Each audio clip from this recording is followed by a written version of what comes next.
This आज आपल्याला conference will now be recorded. वैद्य जितेंद्र तपस्वी सर पुण्यावरून लाभलेले आहेत. सर आपल्याला विरुद्ध आहार या महत्वाच्या आयुर्वेदीय संकल्पनेविषयी मार्गदर्शन करणार आहेत. सरांचं अंडर ग्रॅज्युएशन शिक्षण टिळक आयुर्वेद महाविद्यालय पुणे येथून झालं आणि त्यानंतर सरांनी IPGTNRA जामनगर येथून द्रव्यगुण विषयामध्ये पदव्युत्तर पदवी प्राप्त केली आणि सर सध्या निगडी येथे आयुर्वेद महाविद्यालयामध्ये असिस्टंट प्रोफेसर द्रव्यगुण विभाग म्हणून कार्यरत आहेत. त्याचबरोबर सरांची पुणे येथे आयुर्वेद व्यवसाय सुद्धा आहे. तर ही विरुद्ध ही संकल्पना आपल्याला शास्त्रामध्ये बऱ्याचदा येते. त्या संकल्पनेविषयी सर्वार्थाने वहन करणं अपेक्षित आहे, कारण की संप्राप्ती लावत असताना, संप्राप्तीचं चिंतन करत असताना जो हेतू आहे महत्वाचा, त्या हेतूचा कशा पद्धतीने रोल आहे हे जाणणं महत्वाचं आहे. त्यामुळे सरांना आपण विनंती केली की त्यांनी ह्या विरुद्ध आहार संकल्पनेविषयी संहितोक्त जो विचार आहे तो सर्वार्थाने आमच्या समोर विद्यार्थ्यांसमोर उलगडून दाखवावा. त्यामुळे जास्त वेळ न घेता वैद्य जितेंद्र तपस्वी सरांना विनंती करतो की त्यांनी त्यांचे विचार मांडावेत. धन्यवाद सर.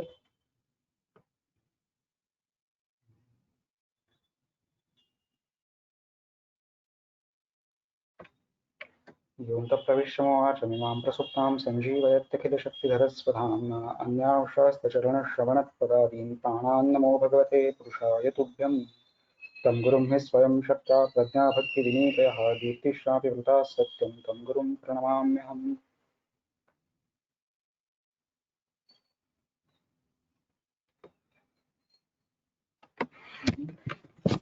सगळ्यात प्रथम संयोजकांचे मी आभार मानतो. त्यांनी मला विरुद्ध आहार या विषयावरती बोलण्याची आणि अभ्यास जो काही थोडाफार केलेला आहे त्या संदर्भातल्या गोष्टी मांडण्याची संधी दिली त्याबद्दल. पण विरुद्ध आहार बेसिकली विरुद्ध आहार ही गोष्ट जी आहे ही आयुर्वेदाचं वैशिष्ट्य असं आहे. अन्य कुठल्याही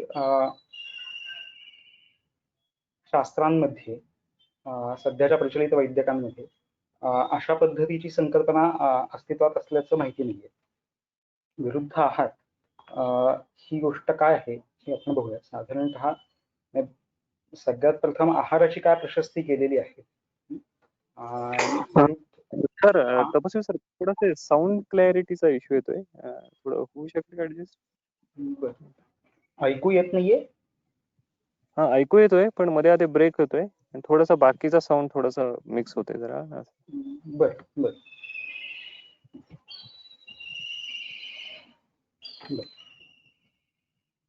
आहाराची प्रशस्ती जी आहे कश्यपाने केलेली त्याच्यामध्ये आहार हाच देहाच्या स्थितीचं कारण आहे आणि प्राण्यांचं प्राणधारण ही गोष्ट आहाराशिवाय असणार नाही आणि त्यामुळेच आहारासारखं दुसरं भैषज्य ही गोष्ट नाही. त्यामुळे आहाराला काश्यपानं महाभैषज्य असं म्हटलेलं आहे आणि अन्नाशिवाय व्याधिताला व्याधिमुक्त करता येणं ही गोष्ट शक्य नाही आणि जरी भेषज दिलं तरी सुद्धा आहाराशिवाय तो राहू शकत नाही. त्याची अनुवृत्ती जी आहे त्याच्या स्वास्थ्याची ही होऊ शकत नाही. त्यामुळे आहार हा आद्य आणि प्रथम आहे आणि त्या आहारातलाच बहुसंख्य भाग म्हणजे विरुद्ध ही संकल्पना आहार, विहार आणि औषध अशा तिन्ही ठिकाणी येणारी अशी आहे. पण आहाराचा बहुसंख्य भाग जो काही आहे तो आहारामध्ये येतो. त्यामुळे आहार जो आहे तो निर्दोष असेल, तो विरुद्धाशिवाय असेल तर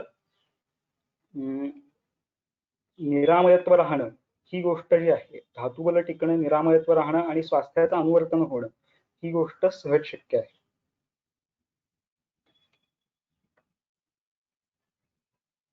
आता या विरुद्ध आहाराचे संदर्भ कुठे कुठे आहेत हे बघितलं तर चरकाच्या चरकाचं सूत्रस्थान आहे, चिकित्सास्थान झालं चुकून, 26वा अध्याय जो आहे आत्रेय भद्रकाव्य त्याच्यामध्ये आहे. त्यानंतर सुश्रुत सूत्रस्थान अध्याय 20 हिताहितीय नावाचा अध्याय आहे त्याच्यामध्ये आहे. त्यानंतर अष्टांग संग्रहामध्ये सूत्रस्थानामध्ये त्यांनी संपूर्णच्या संपूर्ण एक अध्याय जो आहे तो या विषयाला डेडिकेट केलेला असा आहे, विरुद्धान्न विज्ञानीय नावाचा.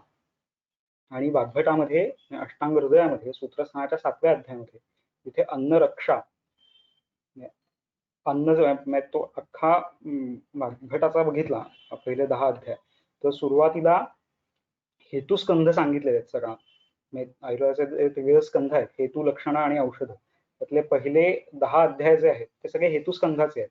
आणि त्या हेतुस्कंधामध्ये पण आहार हा जो आहे तो द्रव आणि अद्रव अशा पद्धतीने 5व्या-6व्या अध्यायामध्ये, आणि 7वा अध्याय आहार जरी चांगला असला पण त्याची रक्षा झाली नाही विष आणि या गोष्टींपासून किंवा संयोगच्या विषांपासून, तरी सुद्धा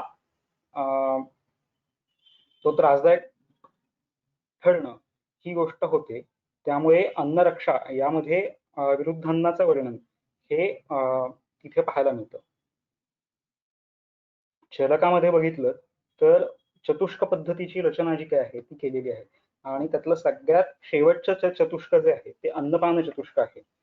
म्हणजे अन्नपानाची व्याप्ती ही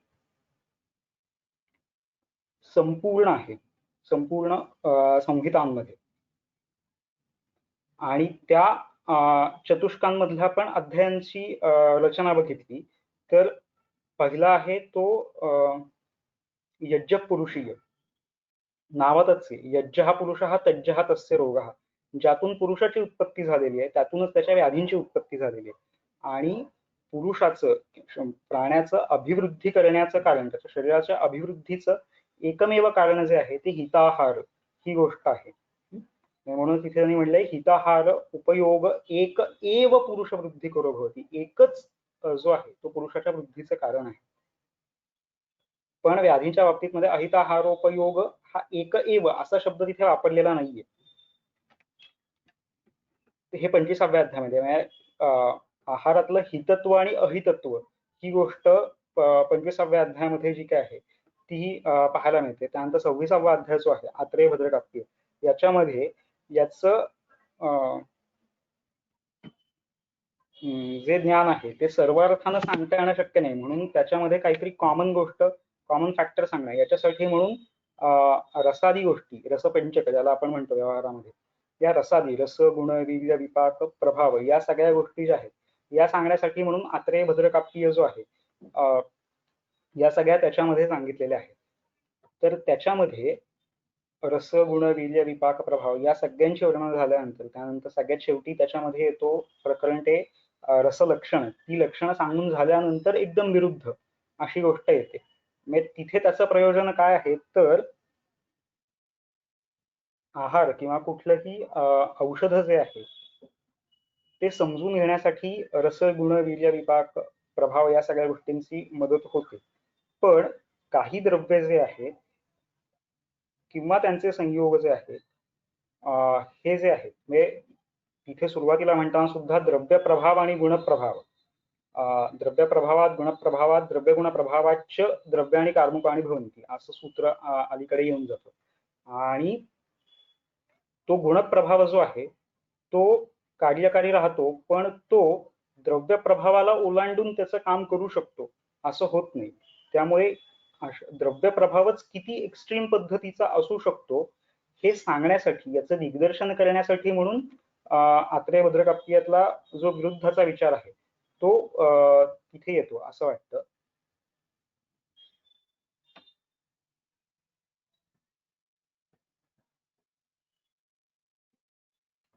मुळात ही संज्ञा काय आहे असं बघितलं तर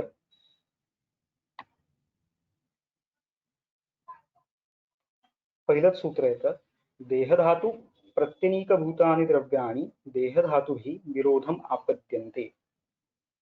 अशी द्रव्य की जी देहधातूंच्या विरोधी अशी गोष्ट जी आहे ती निर्माण करतात आणि त्यामुळे ती शरीराला विरुद्ध ठरणं ही गोष्ट, देहधातूंनाच विरोध निर्माण करणं, देहधातूंची जी कर्म आहेत, धातू या शब्दातच धारणात धातव शरीराचं धारण करणं ही गोष्ट आहे, ते धारण त्यांना करू देत नाही. अशा स्वरूपाचा काहीतरी एक्स्ट्रीम पद्धतीचा द्रव्य प्रभाव जो आहे तो या गोष्टींमुळे निर्माण होतो. त्याला विरुद्ध ही संकल्पना जी आहे किंवा विरुद्ध ही टर्म जी आहे ती कॉइन केलेली आहे.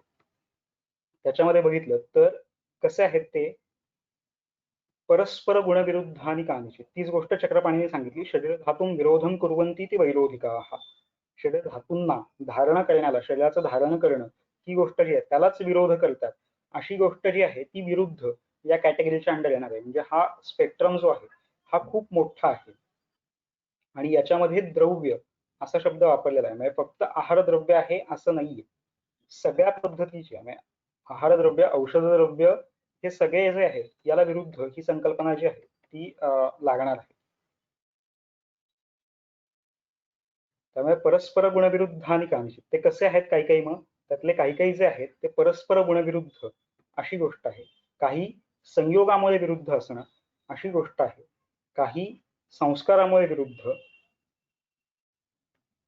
आणि मग देश, काल, मात्रा इत्यादींनी विरुद्ध असणं आणि काही जे आहेत ते स्वभावानेच विरुद्ध आहेत, स्वभावतः विरुद्ध आहेत. म्हणजे देहधातूंना विरोध उत्पन्न करतात. विषासारखी द्रव्य आहेत फॉर एक्झाम्पल, ज्यांचा स्वभावच शरीराचं धारण होऊ द्यायचं नाही अशा पद्धतीचा आहे. शरीर धातूंना विरोध करणं अशा पद्धतीचा आहे. थोडस आधी पुढचा भाग बघू, मग आधीच्या सूत्रांकडे येऊ.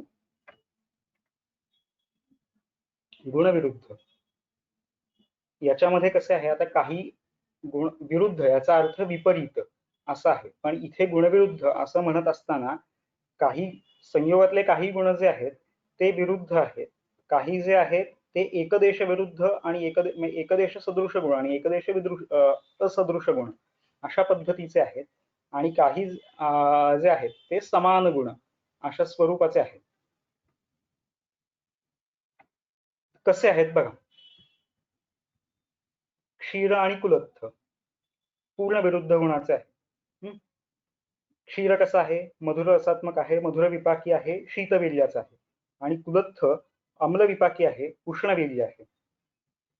त्यामुळे सगळ्याच्या सगळे गुण जे आहेत ते विरुद्ध आहे. पय आणि मत्स्य एकदेश सादृश गुण, एकदेश असादृश गुण. काही गुण जे आहेत ते समान आहेत, काही गुण जे आहेत ते विरुद्ध किंवा भिन्न अशा स्वरूपाचे. विरुद्ध म्हणताना भिन्न किंवा असादृश, सारखे नाहीयेत असे काही आहेत. मधुर रस, मधुर विपाक हे मत्स्य आणि क्षीर दोघांमध्येही कॉमन आहे.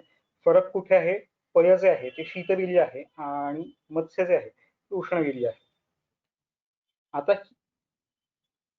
त्यानंतर पनस आणि क्षीर हे पण विरुद्ध आहे.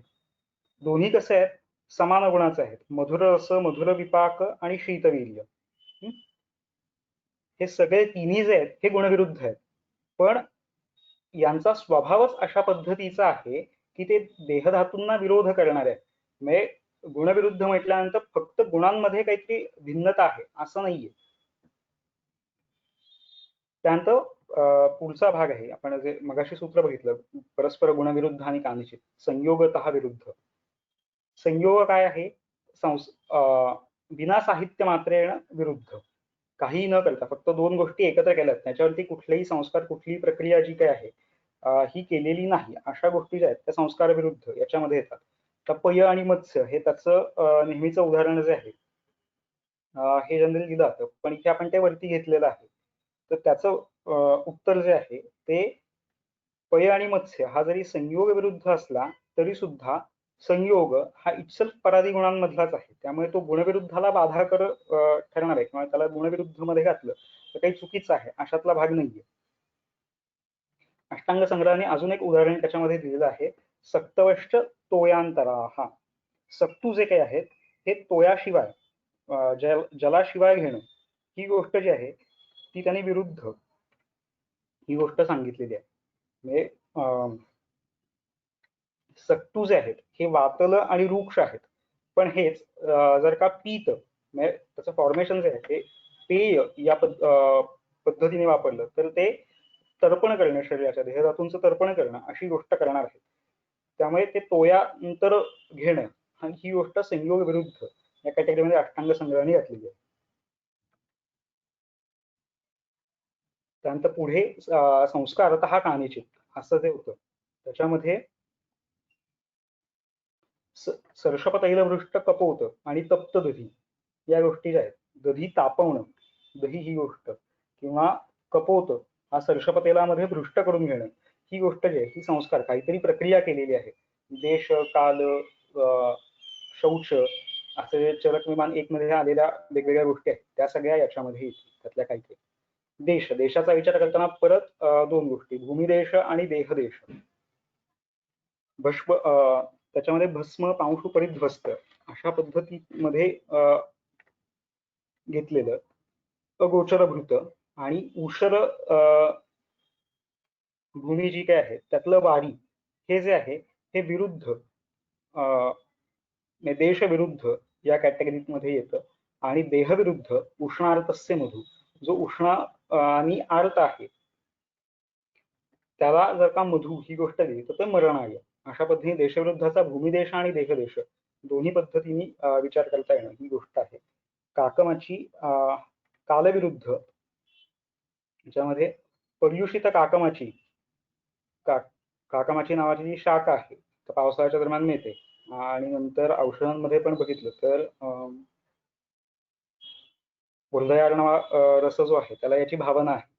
तर ती पर्युषित एक रात्र उलटून गेल्यानंतर खाल्ली तर ती मरण करणारी अशा पद्धतीची आहे. त्यानंतर रात्रीशु सक्तवहा, रात्री घेतलेले सत्तू जे काही आहेत, सत्तू घ्यायच्या नियमांमध्ये ते रात्री घेऊ नये अशा पद्धतीचा नियम आहे, पण ते रात्री घेतले तर ते कालविरुद्ध ठरणं अशी गोष्ट आहे. त्यानंतर याच्यामध्येच येऊ शकणारा नाही, याच्यामध्ये आणि पात्र याच्यामध्ये येणारा असा अजून एक आहे की कांस्य भाजनामध्ये ठेवलेलं 10 रात्री पर्यंतचं सरपी जे काय आहे हे सुद्धा विरुद्ध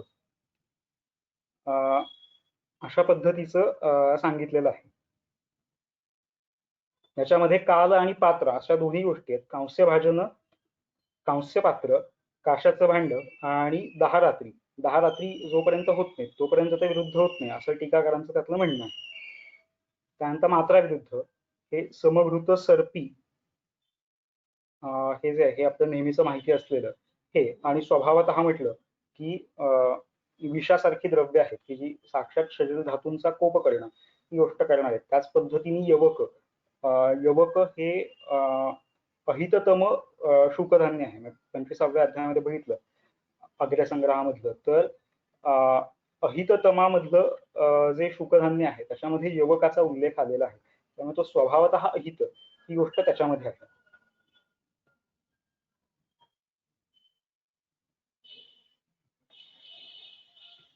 हे आता आपण विरोध काय काय वेगवेगळ्या पद्धतीने होतो हे पाहिलं.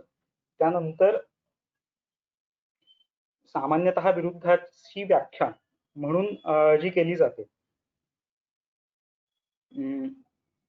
ती बघूयात. यत्किंचित दोषमाश्राव्य न निर्हरति कायतः आहारजातं तत्सर्वं अहिताय उपपद्यते. जे किंचित दोषाचा आसराव करून, आसराव म्हणजे दोषांना स्थानापासून ढळवतं, ते स्थानापासून हलवतं, पण न निर्हरति कायतः शरीरातून बाहेर काढून टाकत नाही.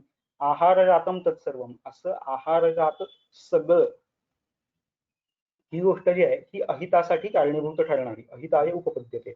आणि इथे आहारजातं तत्सर्वम असं म्हणताना आहारजात आर्ह्यते गलाद अधाहा, गळ्याच्या खालतून जे काही आहरण केलं जातं अशी सगळ्या गोष्टी ज्या काही आहेत, मग त्याच्यामध्ये औषध ही गोष्ट पण आली आणि आहार ही गोष्ट पण आली. अशा दोन्ही गोष्टी ज्या आहेत या अहित की ज्या दोषांना उत्क्लेशित करतात, दोषांना त्यांच्या स्थानापासून चाळवतात पण बाहेर काढून टाकत नाहीत, असं जे काय आहे हे सगळं हे अहिताय उपपद्यते. इथे चरकांनी खूप सुंदर शब्द वापरलाय अहिताय. इथे त्यांनी विरुद्ध किंवा अशा पद्धतीचा काही शब्द वापरलेला नाहीये. अहिताय म्हणजे या सगळ्याच गोष्टी ज्या काही आहेत हे त्याला अहितत्व त्याचं जे काही आहे हे हायलाइट त्याला करायचं आहे, अशी गोष्ट जी आहे ती यातून सूचित होते. म्हणजे जनरली आपण हे सूत्र विरुद्धचं आहे किंवा विरुद्धची व्याख्या म्हणून घेतो, पण चरकांनी त्याचं अहितत्व जे काही आहे हे यातून हायलाइट केलेलं आहे.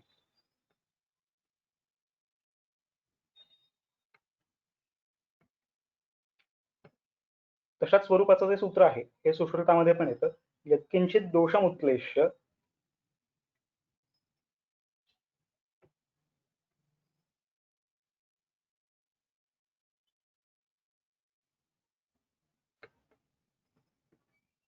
यत्किंचित दोषमुत्क्लेश्य भुक्तं कायान्न निर्हरे रसादिषु अयथार्थं वा तद्विकाराय कल्पते.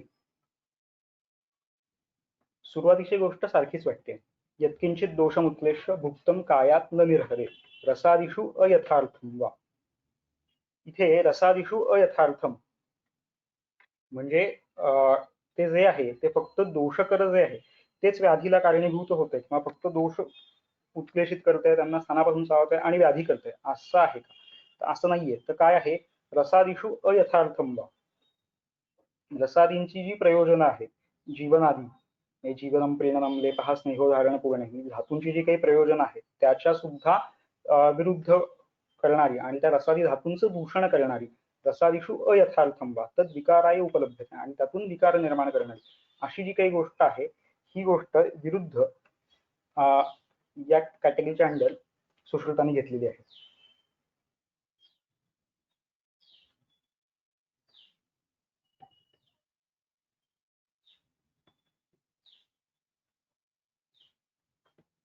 त्याचे प्रकार जे आहेत ते आपण पाहूयात ग्रंथांमध्ये आलेले. तर याचं वर्णन करताना सगळ्यात पहिल्यांदा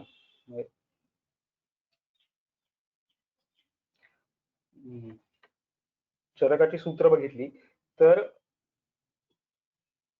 त्यातलं सूत्र जे आहे ते यानी आहारम अधिकृत्य भूयिष्ठम उपयुज्यन्ते तेषाम एकदेशम वैरोधिकम अधिकृत्य उपदेक्षामः, अशा पद्धतीचं सूत्र जे आहे ते येतं. आहारम अधिकृत्य भूयिष्ठम उपयुज्यन्ते, जे आहाराचा अधिकार घेऊन पुष्कळ प्रमाणात वापरलं जातं. पण कसं आहे, तेषाम एकदेशम वैरोधिकम, ते जे काही भरपूर आहे वापरलं जातं त्यातला एकदेश जो आहे तोच सांगतोय असं वर्णन करून त्यांनी पुढे सांगायला सुरुवात केलेली आहे. त्यामुळे हे जे काही आहे हे प्रकार हे सगळे फक्त एवढेच आहेत का? तर फक्त एवढेच नाही, हे दिशादर्शन म्हणून आहे. ते फक्त इतकेच आहेत अशातला भाग नाही. याच्यामधून आपण विचार करून क्ल्यूज घेऊन अन्य गोष्टी यातल्या एक्सप्लोर करणं ही गोष्ट सहज शक्य आहे. आणि अष्टांग संग्रहामध्ये पण बघितलं तर हीच गोष्ट तिने हायलाइट केलेली आहे की कुशाग्रीय धियाम एतम उदाहरण मात्रकम उपनीतमलम विद्वान सर्वत्र क्रमते यतः, की ज्याची विशुद्ध बुद्धी आहे आणि जो कुशाग्रधीचा आहे त्याला हे जे आहे हे उदाहरण मात्र आहे. त्याची बुद्धी जी आहे ती विशुद्ध असल्यामुळे ती यातल्या गोष्टींमधून क्ल्यूज घेऊन पुढे सगळीकडे लावणं, काय पद्धतीने विचार करणं, ही गोष्ट जी आहे ही विद्वान वैद्य जो काही आहे तो करू शकणार आहे.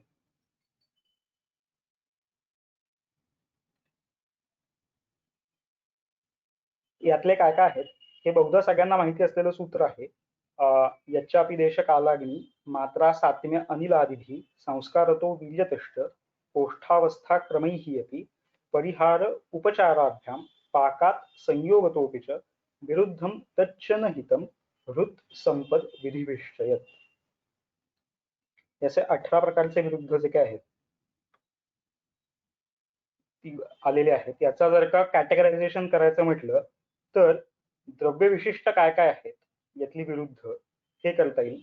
याच्यामध्ये देश, काल, मात्रा, संस्कार, वीर्य, संयोग, संपत आणि पाक हे जे काय आहेत हे द्रव्य विशिष्ट या कॅटेगरीमध्ये ही विरुद्ध जातील. व्यक्तिविशिष्ट चा विचार केला तर दोष, कोष्ठ, अग्नी, अवस्था, सात्म्य आणि हृत याच्यानुसार असणारी विरुद्ध जी काय ही व्यक्तिविशेष म्हणून असणारी असा विचार त्याच्यामध्ये करता येईल.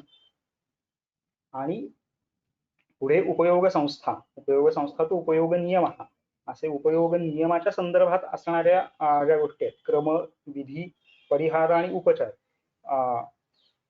या गोष्टी ज्या आहेत या उपयोग संस्था याच्या अंडर या पद्धतीचा विरुद्धाचं कॅटेगरायझेशन जे काय आहे हे आपल्याला कळण्याच्या दृष्टीने, आपण समजावून घेण्याच्या दृष्टीने अशा पद्धतीची विभागणी जी आहे ती त्याची करता येऊ शकेल. आता यातला एक एक जे आहे ते बघत जाऊ. हा विषय खरं तर खूप मोठा आहे, त्यामुळे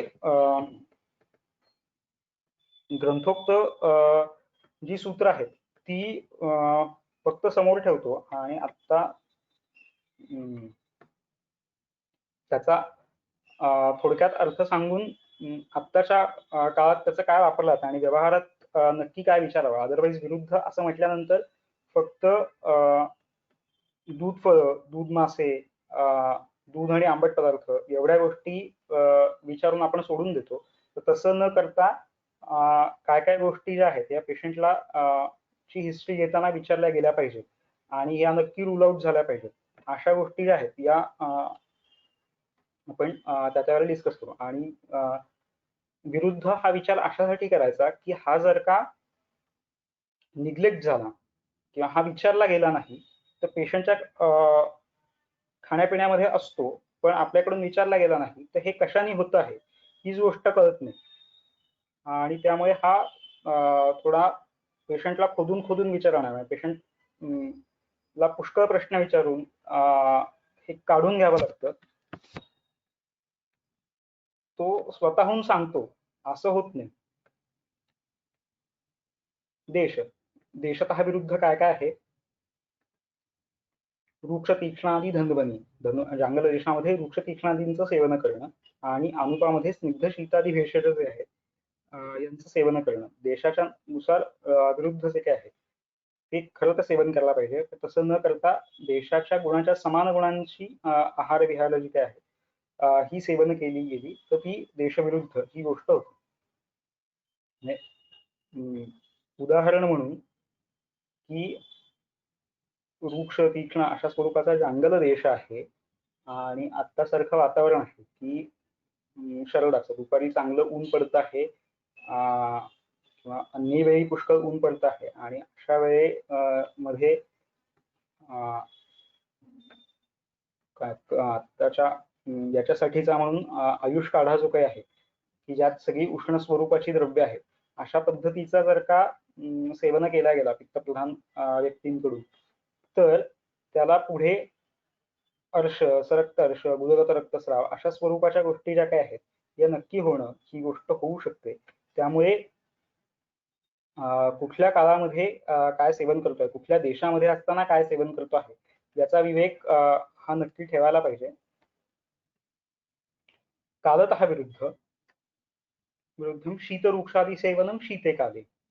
शीतकालामध्ये शीत आणि वृक्ष यांचं सेवन आणि उष्ण काळामध्ये कटुक आणि उष्ण यांचं सेवन. आता आपल्या ऋतुचर्या बघितल्या सगळ्या तर त्या धातुबल टिकून ठेवणं, शरीरबल टिकून ठेवणं, अग्निबल टिकून ठेवणं आणि या सगळ्यांद्वारे देहाची स्थिती जी काही आहे ती मेंटेन करणं अशा स्वरूपाचं असं ऋतुचर्यांमधल्या गोष्टी आलेल्या आहेत की ज्या परत कालाच्या दृष्टीने अविरोध असणाऱ्या अशा स्वरूपाच्या आहेत. तर ग्रीष्म ऋतूमध्ये बघितलं तर अतोस्मिन पटू कट्वमलं व्यायामार्थ करांस्थित अशी गोष्ट सांगितलेली आहे. पटू, कटू, अम्ल, व्यायाम आणि अर्क हे नाही सेवन करायचं आणि काय सेवन करायचं मधुर, लघु, स्निग्ध, हिम आणि द्रव. आणि याच्या उलट शीत ऋतूमध्ये स्वादू, अम्ल, लवण अशा पद्धतीच्या रसांचं सेवन करणं ही जी गोष्ट आहे ही त्यात करायची आहे की जे कालाला विपरीत असणं आणि धातुबल जे काही आहे, शरीर बल जे आहे ते टिकवून ठेवणं अशा पद्धतीचं. आता कालविरुद्ध हेतू म्हणून काय विचार करता येऊ शकेल तर हिवाळ्यामध्ये आईस्क्रीम खाणं. आईस्क्रीम उपलब्ध आहे त्यामुळे कुठल्याही ऋतूमध्ये सध्या सेवन करणं ही गोष्ट होती. हिवाळ्यामध्ये आईस्क्रीमचं सेवन केलं तर हे निश्चित विरुद्ध आहे. ग्रीष्म ऋतूमध्ये पावभाजी, मिसळ याच्यासारख्या गोष्टी ज्या आहेत की ज्या उष्ण, तीक्ष्ण अशा स्वरूपाच्या आहेत यांचं सेवन करणं हे कालतः विरुद्ध असं आहे. त्यानंतर मात्रा विरुद्ध मधुसर्पी समधृतम, हे समान क्वांटिटीमध्ये. तूप आणि मध हे जे आहे हे विरुद्ध अशा स्वरूपाचं आहे. आता विरुद्ध जे आहे ते वितथ होणं, विरुद्ध जे आहे ते निष्फळ होणं, याच्यामध्ये सुद्धा मात्रेचा रोल आहे. त्यामुळे मात्रा जी आहे ही युक्तिपूर्वक आहे ना, युक्तीचा आश्रय ही गोष्ट मात्रा आहे. मात्रा कालाश्रया युक्ती ही अशी गोष्ट आहे. त्यामुळे इथे मात्रा ही गोष्ट नक्की महत्वाची आहे. कित्येक वेळा औषधांमध्ये पण पेशंटला तूप मधाचं अनुपान जे आहे ते दिलं जातं. त्यावेळेला व्यवहारतः सांगितलं जातं पुष्कळदा की हे जे आहे ते अनइक्वल क्वांटिटीमध्ये घ्या. तूप आणि मध, एक चमचा तूप आणि एक चमचा मध असं घेऊ नका. तर त्या व्याधीला अनुसरून जे आहे ते मध आणि तूप यांचं अनइक्वल क्वांटिटीमध्ये प्रपोर्शन हे सांगितलं जातं.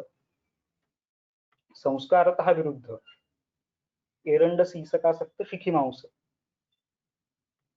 किंवा तप्त दही. आता व्यवहारामध्ये आपण बघितलं तर दही घालून ते गरम करून अशा बऱ्याच पंजाबी भाज्या ज्या काय आहेत या केल्या जातात आणि त्या व्यवहारात पंजाबी म्हणून दिल्या जातात. पण मूळतः तिथे चौकशी केली आणि तिथल्या गोष्टी बघितल्या आणि तिथली ट्रॅडिशन बघितलं तर तिथे असं दही गरम करून भाज्या करणं अशी पद्धत मला तरी काही कळली नाही. मी ज्या काही पंजाबी लोकांना विचारलं त्याच्यामध्ये, तर ही मुळात ट्रॅडिशन तशी नाहीये. पण आता वेगवेगळ्या शेफ्स आणि या सगळ्यांकडनं जे काही येतं हे अशा पद्धतीचं काहीतरी विचित्र पद्धतीचं कॉम्बिनेशन करून येणं ही गोष्ट आहे. त्यामुळे तप्त दही ही गोष्ट नक्की विरुद्ध असणं अशी गोष्ट आहे. त्यानंतर उष्ण मधू, मध गरम करून पुष्कळ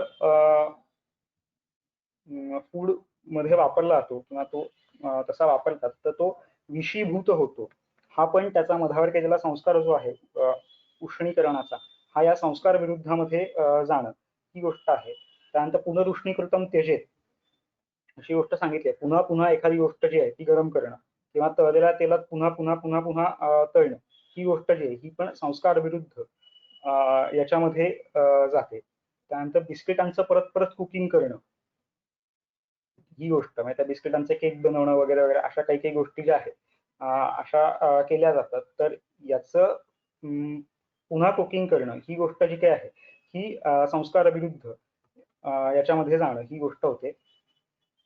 त्यानंतर वीर्य विरुद्ध, जे वीर्यतः शीत आहे ते उष्णासह मिसळून घेणं अशी गोष्ट, याला परत मत्स्य आणि पय ही गोष्ट याचं उदाहरण म्हणून व्यवहारात येते.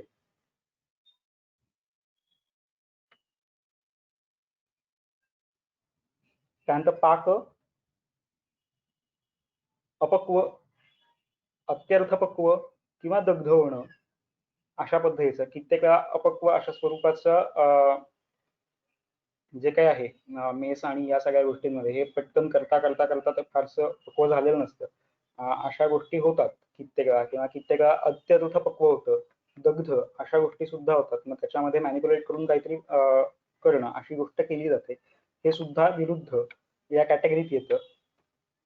संयोग विरुद्ध, संयोग विरुद्ध या खूप गोष्टी आहेत व्यवहारामध्ये असलेल्या. अम्ल आणि पय ही जशी आहे तसं दुधाबरोबर काय काय घेऊन येत याच्या लिस्टमध्ये दुधाबरोबर सगळी वल्ली फलं जी काही आहेत ही घेऊन येत. त्यानंतर दुधाबरोबर छत्रक, मशरूम्स जे काय आहेत ते. त्यानंतर अम्लफल, लवण, कुलत्थ, दधी, तैल, त्यानंतर अंकुरित धान्य, पिष्ट, जंबू आणि वेगवेगळी मांस जी काय आहेत ही, म्हणजे दूध या गोष्टी ज्या आहेत ही दूध लवणाबरोबर नाही, दूध अम्ल गोष्टींबरोबर नाही आणि दूध जेवणाबरोबर नाही अशा गोष्टी घेतल्या तर हा अम्ल आणि पय असा जो काही संयोग आहे हा नक्की येतो. हे आत्ताचे 4-5 जे काही सांगितले हे नक्की पेशंटला विचारावेत असं आहे. व्यवहारामध्ये अजून एक गोष्ट दिसते ती म्हणजे मिल्कशेक्स ही जी आहेत ही भरपूर सेवन होणं ही गोष्ट दिसते. त्याच्यामध्ये पण परत दुग्ध आणि फल ही गोष्ट एकत्र येते. त्यानंतर मधूचे उष्णोदक अनुपान, मध घेतला आणि त्याच्यानंतर गरम पाणी पिणं किंवा सध्या कृशत्व उत्पन्न होण्यासाठी म्हणून पुष्कळशा फिमेल्स किंवा मेल्सही काही हे गरम पाण्यात मध घेणं सकाळी रिकाम्यापोटी अशा गोष्टी व्यवहारात करतात, त्या गोष्टी लक्षात येतात. त्यानंतर मूलक आणि क्षीर हे मूलक म्हणजे मुळा जो काही आहे तो मधाबरोबर किंवा दुधाबरोबर या गोष्टी. त्यानंतर केळं जे काय आहे ते तालफलाबरोबर, तालफल म्हणजे ताडवळा त्याच्याबरोबर किंवा दुधाबरोबर, दह्याबरोबर, ताकाबरोबर असं जे आहे हे सगळ्या पद्धतीने विरुद्ध, संयोगतः विरुद्ध असं असणार आहे. त्यानंतर शीत आणि उष्ण, गरम गार, एका बरोबर एक, एका मागोमाग एक, एका मागोमाग एक घेणं हे परत क्रमविरुद्ध याच्यामध्ये जाईल. पण एकत्र घेणं, शीत आणि उष्ण ही गोष्ट. तशीच गोष्ट नव आणि पुराण, जुनं आणि नवं हे एकत्र घेणं. त्यानंतर आम आणि पक्व ही गोष्ट एकत्र घेणं, या गोष्टी ज्या आहेत या विरुद्ध, संयोग विरुद्ध याच्यामध्ये येतात. शीत आणि उष्ण याच्यामध्ये स्पर्श आणि वीर्य या दोन्ही पद्धतीने ते घेणं, शीत आणि उष्ण म्हणजे स्पर्शाने पण शीत आहे, स्पर्शाने उष्ण आहे, स्पर्शाने वीर्याने शीत आहे, वीर्याने उष्ण आहे, हे दोन्ही एकत्र घेणं. त्यानंतर संपद विरुद्ध, असंजात रस, अतिक्रांत रस किंवा विपन्न रस, तिन्ही गोष्टी.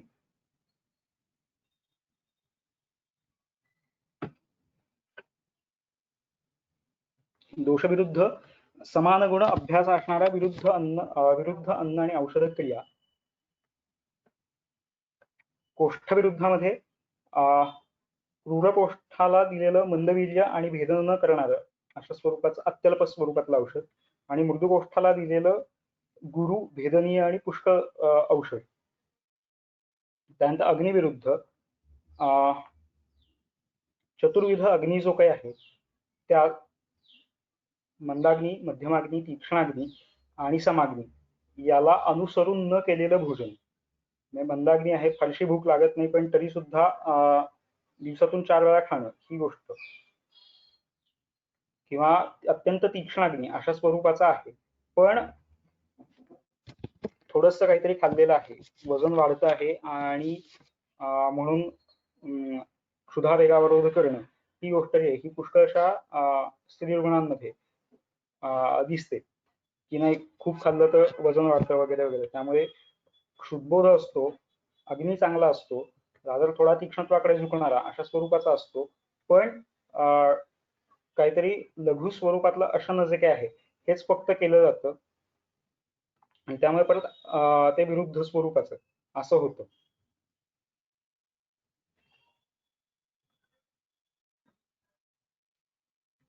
त्यानंतर अवस्था विरुद्ध, श्रम, व्यायाम आणि व्यवायसक्तस्य अनिलकोपन असं करणारं औषध, आणि निद्रा, अलस यांना केलेलं श्लेष्मकोप असणारं भोजन हे जे आहे हे अवस्था विरुद्ध ही गोष्ट आहे.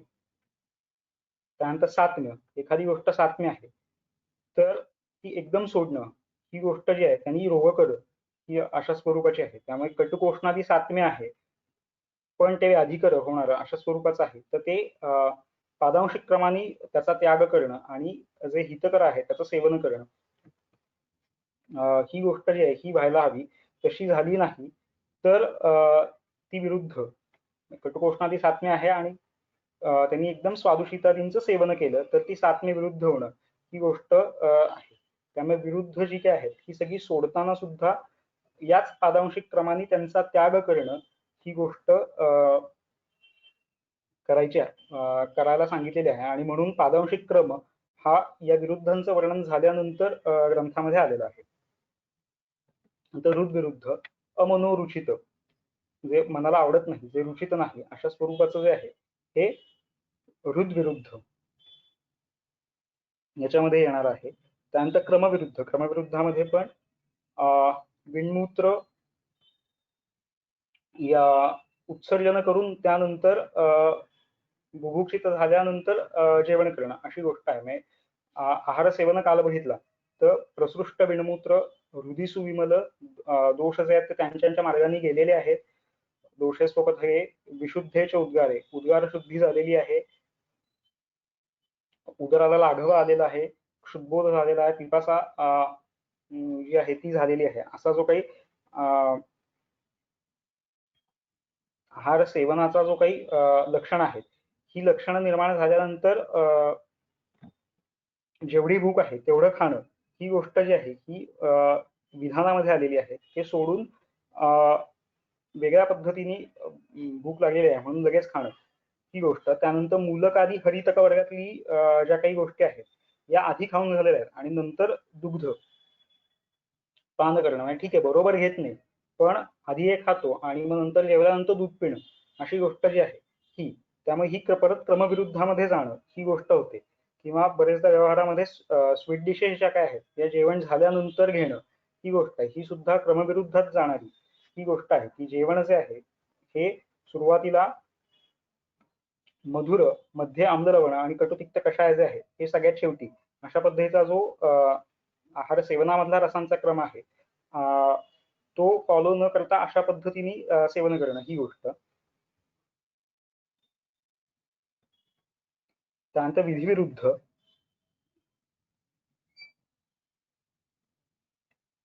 विधिविरुद्धाचं सुद्धा सध्याचं एक्सटेन्शन जे आहे ते पुष्कळ आहे. विधीमध्ये बघितलं आहार विधी सेवन, तर उष्ण सेवन करायला सांगितलेलं आहे. आत्ताच्या काळामध्ये पुष्कळ लोकांच्या बाबतीत डबा नेणं ही गोष्ट होते, तो उष्ण नसतो, त्यामुळे ते विरुद्ध ही गोष्ट आहे. विधीमध्ये अहसन अजल्पन तन्मना भुंजित ही गोष्ट आहे. आज व्यवहारामध्ये आपण टीव्ही बघत, गप्पा मारत, काहीतरी वाचत जेवणं, ही गोष्ट, ही आपल्या गोष्ट लक्षात येत नाही की ही विरुद्ध आहे, पण ही विरुद्ध आहे. त्यानंतर जिरणे अश्नियात ही गोष्ट सांगितलेली आहे. ती न करता कित्येक पेशंट्सला वेळ झाली म्हणून जेवण, अशी गोष्ट होते. भूक लागतच नाही अशा वेळेला जेवण, ही गोष्ट आहे ही विधिविरुद्ध याच्यामध्ये येते. अतिद्रुत, की आता पटकन काहीतरी करायचं आहे, पुढे वेळ गाठायची आहे, त्यामुळे भराभरा खाणं, ही गोष्ट. त्याच्यामुळे होतं काय, तर भोज्य दोष जे काय आहेत, खाण्यातले दोष जे काय आहेत ते दिसत नाहीत आणि त्याची भोज्य साद्गुण्य जे काय आहे त्याची काय संपन्न रस, गंध, वर्ण या स्वरूपात याचा पण पंचभौतिक अग्नींद्वारा त्याचं सेवन न होणं, अशी गोष्ट होते. त्यामुळे हे विधिविरुद्ध याच्यामध्ये जातं. तर परिहार विरुद्ध. परिहार याचा अर्थ परिवर्जन, ज्या गोष्टी वर्ज्य करायला सांगितलेल्या आहेत. परिहार आणि उपचार, की घृतादी पित्वा शीतम निषेवते, ही उपचार विरुद्धामध्ये जाणारी गोष्ट आहे. आणि परिहार विरुद्ध वराहादी निषेव्य उष्ण सेवन, ही गोष्ट. व्यवहारामध्ये आता सामोसा, वडापाव वगैरे अशा स्वरूपाच्या वेगळ्या गोष्टी झाल्यानंतर कोल्ड्रिंक्स पिणं, ही गोष्ट जी आहे ती या परिहार विरुद्धामध्ये जाणं, ही गोष्ट होणार आहे. आता हे जे आहे हे फक्त एवढेच प्रकार आहेत का, तर नाही. याच्या व्यतिरिक्त असलेले जे काही वेगवेगळे सुश्रुत संहितेमध्ये रसद्वंद्व, म्हणजे रसतः विल्यतः विपाकतः असे आलेले आहेत, त्याच्यामध्ये मधुर आम्ल, मधुर लवण हे रस आणि विल्य यांच्या नुसार विरुद्ध असलेले, मधुर आणि कटू हे सर्वतः विरुद्ध असलेले अशा गोष्टी आहेत. त्याच्यामध्येच त्यांनी पुढे तिथे सांगताना सांगितलेलं आहे की तरतम योगयुक्त भाव जे काही आहेत हे नित्य वर्जन, यांचं वर्ज करणं, ही गोष्ट करायची आहे. म्हणजे काय, स्वस्थानी स्वस्थ राहण्यासाठी तर माहिष दुग्ध जे आहे हे अतिस्निग्ध आहे, अतिशय स्निग्ध आहे गव्यापेक्षा सुद्धा, त्यामुळे ते समाग्नीसाठी वर्ज्य आहे. आणि जो अस्वस्थ आहे, तीक्ष्णाग्नी आहे, त्यांनी ते सेव्य अशा स्वरूपाचं आहे. अशा पद्धतीचं तरतम योग युक्त द्रव्य जी काही आहेत ही स्वस्थ व्यक्तींनी सेवन न करणं, अशी गोष्ट इथे वर्णन केलेली आहे. आता हे सगळं जे आहे हे आतापर्यंत प्रकार बघितले, पण या सगळ्यांचं हे सगळे प्रकार आहेत, यातला एखादा बरंच असं होतं की हे ओव्हरलॅपिंग पण होऊ शकतात. एकाच वेळेला एक दोन म्हणजे 2-3 प्रकारच्या विरुद्ध हे एका वेळेला सध्या सेवन केलं जाणं ही गोष्ट होते. पण याची चिकित्सा जी काही आहे ती बघितली तर ही हा कुठल्या प्रकारचा आहे हा कळल्यानंतर त्याची प्रत्येक प्रकाराच्या नुसार वेगवेगळी चिकित्सा आहे असं नाही. तर सगळ्या विरुद्ध या संकल्पनेची म्हणून एक चिकित्सा अशी गोष्ट जी आहे ती आहे. तर या विरुद्धाचं शरीरावर काय कार्य होतं हे आपण बघूया. हा असा विरुद्ध आहार जो काही आहे हा काय काम करतो शरीरामध्ये गेल्यानंतर, तर हा संनिपातिक दोषांचा प्रकोप करतो. म्हणजे इथे मुद्दाम त्रिदोष हा शब्द वापरलेला नाहीये. संनिपात हा आहे. जेव्हा तिन्ही दोष जे आहेत ते विकृती विषम समवायाने एकत्र येतात आणि त्या तिघांच्या 1+1+1 = 3 असं न दाखवता त्यापेक्षा सुद्धा काहीतरी वेगळं दाखवणं अशी गोष्ट आहे. त्यावेळेला संनिपात अशी टर्म जी आहे ती कॉइन होते.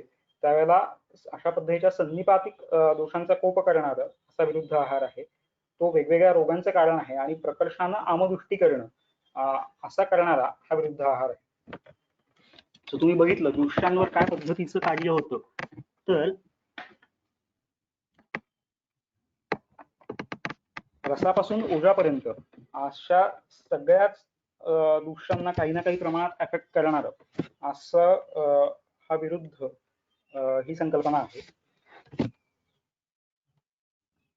रस रसावर बघितलं तर रसाचा आप्यायन अविशुद्ध रस जो काही आहे त्याची निर्मिती होणं आणि धात्रीमध्ये स्तन्यदृष्टीला कारणीभूत होणं. त्यानंतर रक्तावर याचं काम बघितलं तर रक्ताचा कोप करणं, रक्तामध्ये विदाह उत्पन्न करणं आणि प्रकर्षानं रक्ताची दृष्टी करणं. विरुद्ध असं म्हटल्यानंतर पटकन धातूंच्या स्तरावर बघितलं तर रक्त आणि मज्जा या दोन गोष्टी आहेत या पटकन आठवतात. बाकीच्या गोष्टी इतक्या पटकन आठवत नाहीत. पण हा सगळ्या धातूंवर काम करणारा अशा स्वरूपाचा आहे. मांस शिथिल करणं ही गोष्ट तो करतो. त्यानंतर अनल्प म्हणजे खूप मोठ्या प्रमाणावर मेलाचं विच्छंदन करणं, त्याच्यामध्ये स्राव उत्पन्न करणं अशी गोष्ट विरुद्ध आहार करतो. संधींचं विमोचन करणं ही गोष्ट करतो. त्यानंतर मज्जेवर काय काम करतो तर अस्थींमध्ये मज्जा जी काय आहे ती टिकू न देणं, ती न राहणं अशी गोष्ट विरुद्ध आहार करतो. त्यानंतर मज्जावह स्रोतदृष्टीचा हेतू ही गोष्ट आहे. शुक्राच्या अप्रवृत्तीचा, टीकाकारांनी याचा अर्थ अनुत्पत्ती म्हणजे साक्षात प्रवर्तन न होणं किंवा शुक्राची उत्पत्तीच न होणं अशी गोष्ट करतो. किंवा शुक्र उत्पन्न झालेला आहे, प्रवृत्त होत आहे, पण आप्यायन जे आहे ते होत नाही अशा पद्धतीचा संग्रहाने एक अर्थ केलेला आहे. शुक्राचा आप्यायन होऊ देत नाही. म्हणजे शुक्राच्या वेगवेगळ्या स्तरांवरती हा काम करणं ही गोष्ट होते. ओझाचा क्षय करणं ही गोष्ट करतोय. अग्नीची व्यापत्ती, साक्षात अग्निविकृती करणं आणि याचं शीलन जे काही आहे हे आमविष निर्माण करणं आणि मग ते आमविष जे काय आहे ते कुठे कुठे कुठल्या कुठल्या स्थानात जाईल त्यानुसार रोग करणं ही गोष्ट तुम्ही ग्रहणीमध्ये बघितली चरक चिकित्सा 15 मध्ये. तर तिथे आलेलं आहे की पित्तानी संसर्जमान झालं तर ते आमविष काय करेल अशा पद्धतीने वेगवेगळ्या स्थानात गेलं तर काय काय वेगवेगळे रोग निर्माण करेल ही गोष्ट आहे. त्यानंतर रस वीर्य विरुद्ध आहार जो काही आहे तो दुर्बलेंद्रियत्व उत्पन्न करणं ही गोष्ट आणि इंद्रिय नाश करणं अशा पद्धतीने रसापासून ते इंद्रियासारख्या अत्यंत सूक्ष्म भावापर्यंत सगळीकडे काम करणं अशी गोष्ट जी काय आहे ही विरुद्ध आहार करतो. व्याधींमध्ये कुठल्या कुठल्या व्याधींचा हेतू म्हणून विरुद्ध आहार ही गोष्ट आलेली आहे ही बघितली तर अष्टौ महागदांचा हेतू हा विरुद्ध आहार आहे. त्यानंतर जे काही वेगवेगळे व्याधी दिसले तसं कॅटेगरायझेशन जे आहे ते अभ्यंतर रोगमार्ग, बाह्य रोगमार्ग आणि मर्मास्थी संधी अशा पद्धतीने करून प्रेझेंट केलेला आहे. म्हणजे याचा जो ब्रॉड स्पेक्ट्रम आहे की तिन्ही पद्धतीच्या रोगमार्गामध्ये काम करणं ही गोष्ट हायलाइट होईल. गुल्म, ग्रहणी, ज्वर, श्वास, संधिपातिक अतिसार आणि निजशोथ अशा पद्धतीचे रोग जे आहेत अभ्यंतर मार्गातले ते उत्पन्न करणं. त्यानंतर शाखा किंवा बाह्य रोगमार्ग त्याच्यामध्ये बघितलं तुम्ही तर पांडू, अन्नाचा विदा सॉरी, त्या पांडूमध्ये अन्नाचा विलाह उत्पन्न करणं अशा संप्राप्तीतील एक स्टेज जी आहे तेवढा फक्त हे काम करतो विरुद्ध आहार. नंतर रक्तपित्त नावाचा व्याधी आहे. विसर्प, विस्फोट, श्वित्र, शोथ हे व्याधी.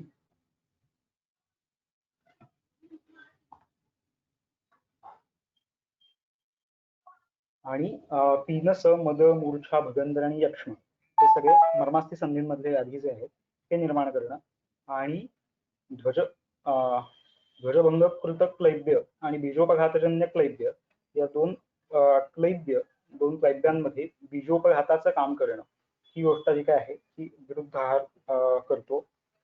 कुठल्या कुठल्या व्याधींच्या संप्राप्तींमध्ये तो रोल प्ले करतो आणि त्या पद्धतीचा करतो विरुद्ध आहार. तर छल्दीच्या संप्राप्तीमध्ये दोषांची वृद्धी करतो, शूलामध्ये वायूचा प्रकोप करतो, शोथामध्ये साक्षात दोषांचा प्रकोप करतो, संनिपातिक उदरामध्ये सुद्धा दोषकोप करणं, अर्शामध्ये दोषकोप करणं, अभ्यंतर विरोधीमध्ये दोषकोप करणं, बाह्य रोगमार्गामध्ये कुष्ठाच्या संप्राप्तीमध्ये दोषांचं इरण करणं, दोषांना गती देणं ही गोष्ट करतो. आणि वातरक्ताच्या संप्राप्तीमध्ये वायू आणि रक्त या दोघांचाही कोप करणं अशी गोष्ट करतो. हृदरोगामधल्या दोषवैगुण्याचा हेतू म्हणून काम करतो. त्यानंतर अवस्थावशात कुठे कुठे काम करतो तर व्रणी व्यक्ती जो आहे त्याच्यामध्ये रक्त क्षीण आणि मांस क्षीण करायला मदत करतो. स्त्रियांमध्ये बघितलं तर संनिपातिक रक्तप्रदाराचा हेतू आहे आणि बालरोगाचा हेतू आहे, मृत्यूचा हेतू आहे. आणि या पुढच्या ज्या काही गोष्टी आहेत छाया, तेज, बल, बुद्धी, मती, मन आणि स्मृती या सगळ्यांचा नाश करणं ही गोष्ट करतो. आणि लक्षण स्वरूपात बघितलं तर गलग्रह, ग्लानी, तंद्रा, निद्रा आणि निरुत्साह ही लक्षण स्वरूपात किंवा हे व्याधी म्हणून सुद्धा, कारण व्याधी असते ही लक्षणं जी काय आहेत हीच वेगवेगळी व्याधी सुद्धा आहेत असं कन्सिडर केलं तर हे वेगवेगळे व्याधी म्हणून किंवा अदरवाईज ही लक्षण स्वरूपामध्ये सुद्धा हे उत्पन्न करणं अशी गोष्ट जी काय आहे ती विरुद्ध आहार करतो.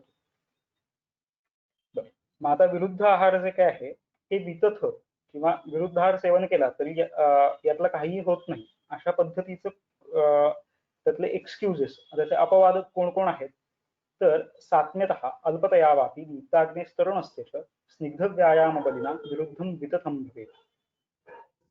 सात्म्य का अभ्यास, एखाद्या गोष्टीचा अभ्यास झालेला असेल तर ती गोष्ट फारशी अपायकारक ठरत नाही. त्यामुळे सात्म्य असेल तर विरुद्ध जे आहे ते वितथ होतं. अल्पतया, पुन्हा मी म्हणलं असं की मात्रा ही जी आहे ही युक्ती आहे, की मात्रा जर का अल्प असेल तर काय होईल, हीन शक्तित्वात अभिभूत, त्याची शक्ती जी काय आहे ती कुठल्याही व्याधी निर्माण करण्यासाठी तेवढी समर्थ असणारच नाही. त्यामुळे अल्प प्रमाणात विरुद्ध ही गोष्ट चालणं ही गोष्ट होईल. त्यानंतर दीप्त अग्नी अशी गोष्ट असेल तर काय आहे, अग्निमूलम बलम पुसाम, त्यामुळे बल जर का उत्तम राहिलं, शरीर बल आणि धातूंचं बल, तर विरुद्ध जे आहे ते वितथ होणं ही गोष्ट होते. त्याच पद्धतीने बघितलं तर दोषांचा जो काही सगळ्या दोषांचा शमप्रकोप ही गोष्ट आहे ही अग्नीच्या संश्रित आहे. त्यामुळे सुद्धा अग्नी जर का उत्तम राहिला तर विरुद्ध ही गोष्ट फारशी बाधाकारक ठरत नाही. तरुण वय ही गोष्ट बघितली तर प्रत्यग्र बलत्व यात तरुण हा जो वयाचा फॅक्टर आहे याच्यामध्ये बल जे आहे ते सगळ्यात उत्तम असणं ही गोष्ट होते. त्यामुळे कालाचं बल मिळाल्यानंतर हे अदोषकर होणं ही गोष्ट होईल. त्यानंतर स्निग्ध, स्नेहसेवी पुरुष असेल तर त्याच्यामध्ये काय आहे, स्रोतस जी आहेत ती अत्यंत स्निग्ध राहणं ही गोष्ट होते. आणि त्यामुळे स्रोतसांमध्ये दोष जे आहेत ते टिकत नाहीत आणि दोषच बाहेर निघून गेले तर विरुद्धाचा दोष जो काही आहे तो येणारच नाही. त्यानंतर स्नेहोपसेवी पुरुष जो आहे त्याच्यामध्ये प्रत्यग्र धातू ही गोष्ट आहे. प्रत्यग्र श्रेष्ठ प्रधान अशा स्वरूपाचे धातू जे आहेत ते बलयुक्त आहेत. आणि स्नेह ही गोष्ट बघितली तर मलानाम मिनिहंती संगम, स्नेहो अनिलमहंती मृदू करोती देहम मलानाम मिनिहंती संगम, तो मलसंग जो आहे तो बाहेर काढून टाकणं अशी गोष्ट जो आहे ती स्निग्ध शरीरामध्ये होते. त्यामुळे यांनी जे काही दोष तयार होतील ते बाहेर टिकणारच नाही. त्यामुळे विरुद्ध जे आहे ते वितथ होईल. व्यायाम इटसेल्फ धातुबल उत्तम निर्माण करणं ही गोष्ट करतो, दोषक्षय करणं ही गोष्ट करतो आणि अग्निवृद्धी करणं ही गोष्ट करतो. त्यामुळे व्यायाम करणाऱ्या व्यक्तीला विरुद्ध हे अबाधाकर होतं. बलीन जो आहे, बलवान जो आहे, तर त्याच्यामध्ये काय होईल, तर बलानी अभिभूत जे काय आहेत, बलच चांगलं आहे, त्यामुळे दोषांचा अभिभव होणं ही गोष्ट आहे आणि त्यामुळे विरुद्ध आहार जे काय आहे ते त्याचं काम करू शकणार नाही. त्याच्यासाठी बलम ही अलम निग्रहाय दोषाणाम हे ज्वराच्या चिकित्सेमध्ये येणारं खूप चांगलं सूत्र हे इथे आहे. यानंतर आता विरुद्धची चिकित्सा जी आहे ती बघूयात आपण. तुम्हाला मगाशी म्हटलं असं की या प्रत्येक विरुद्धाची वेगवेगळी चिकित्सा आहे असं नाहीये, सगळ्या विरुद्धांची मिळून एक काहीतरी चिकित्सा अशी गोष्ट केलेली आहे. आणि काय आहे ती, तर अष्टांगांमधलं एक अंग जे काय आहे विषगर वैरोधिक प्रशमन, याचाही तिथे रोल जो आहे तो येणार आहे, तो आपण बघूयात पुढे. पण अदरवाईज विरुद्धाच्या अधिकरणामध्ये म्हणून विरुद्धाची काय चिकित्सा दिलेली आहे ती बघितली तर वमनम, विरेचनम आणि तद्विरोधीनां च द्रव्याणां संशमनार्थम उपयोगः तथा विधेयश्च द्रव्यैः पूर्वम अभिसंस्कारः शरीरस्य. या चार गोष्टी ज्या आहेत या विरुद्धाची चिकित्सा म्हणून आलेल्या आहेत. काय आहे, वमन. वमन ही गोष्ट जर का करायची असेल तर त्याला द्रव्य कुठली कुठली निवडाल, तर धामार्दव, कोशातकी किंवा कृतवेधन आणि इक्ष्वाकू याच्यासारखी ज्याच्या फलश्रुतीमध्ये गर किंवा विष ही गोष्ट आहे, अशी द्रव्य जी आहेत ही ड्रग ऑफ चॉईस होणं ही गोष्ट होते. त्यानंतर विरुद्ध विरेचनासाठी बघितलं तर दंती, अभया, सप्तला शंखिनी आणि स्नुहिक्षीर ही द्रव्ये जी आहेत ही विषघ्न आणि गरघ्न अशा स्वरूपाची आहे, ज्यांच्या फलश्रुतीमध्ये ही गोष्ट येते. ही गोष्ट म्हणजे ही द्रव्य विरेचना करणारी पण आहेत आणि गरघ्न पण आहेत, त्यामुळे अधिकस्य अधिकम फलम अशा पद्धतीने ही द्रव्य विरेचनासाठी वापरता येणं ही गोष्ट होईल. कल्प बघितले तर ज्या कल्पांच्या फलश्रुतीमध्ये गर अशी गोष्ट आहे ती अभयादी मोदक, अभिपत्ती चूर्ण, नारायण चूर्ण उदरामध्ये आलेलं, स्नुहिक्षीर घृत ही जी आहेत ही. त्यानंतर तद्विरोधीनांच्या द्रव्याणां संशमनार्थम उपयोगः असं बघताना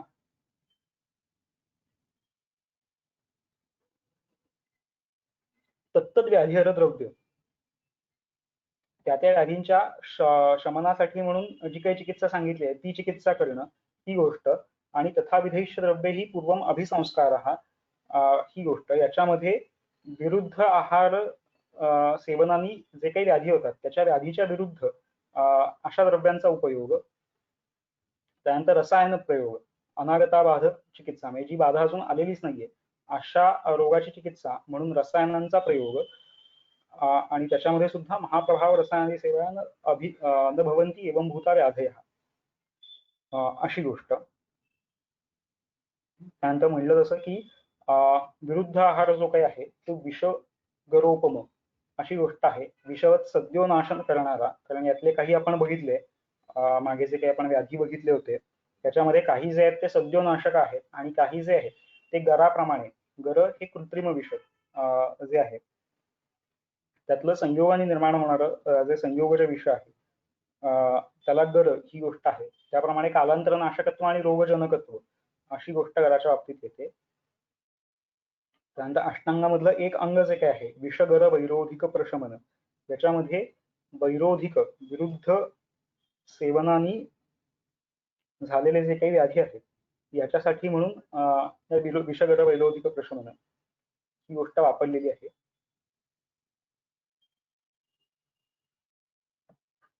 याची चिकित्सा म्हणून काय काय येतं तर गरार्तो अंतवान भुक्त्वा तत्पथ्यम पान भोजनम शुद्धृत शीलयेद हेम सूत्रस्थान विधेय स्मरण. काय काय करायचं आहे, वमन, त्यानंतर पथ्यभोजन आणि हेम शीलन ही गोष्ट आहे. वमनासाठी काय काय द्रव्य वापरता येतील ते आपण पाहिलं. त्यानंतर शुद्धी झाली की त्यानंतर काय करायचं आहे, तर ताम्ररजाचं सेवन करणं.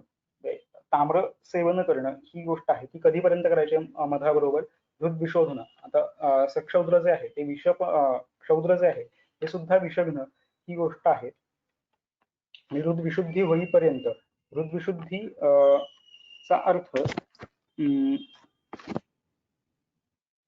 सम्यक वमन झाल्यानंतर ज्या पद्धतीने छाती मोकळी वाटते पूर्ण, अशा पद्धतीचं जे काही फिलिंग आहे ते म्हणजे हृदविशोधन असा एक अर्थ घेता येईल.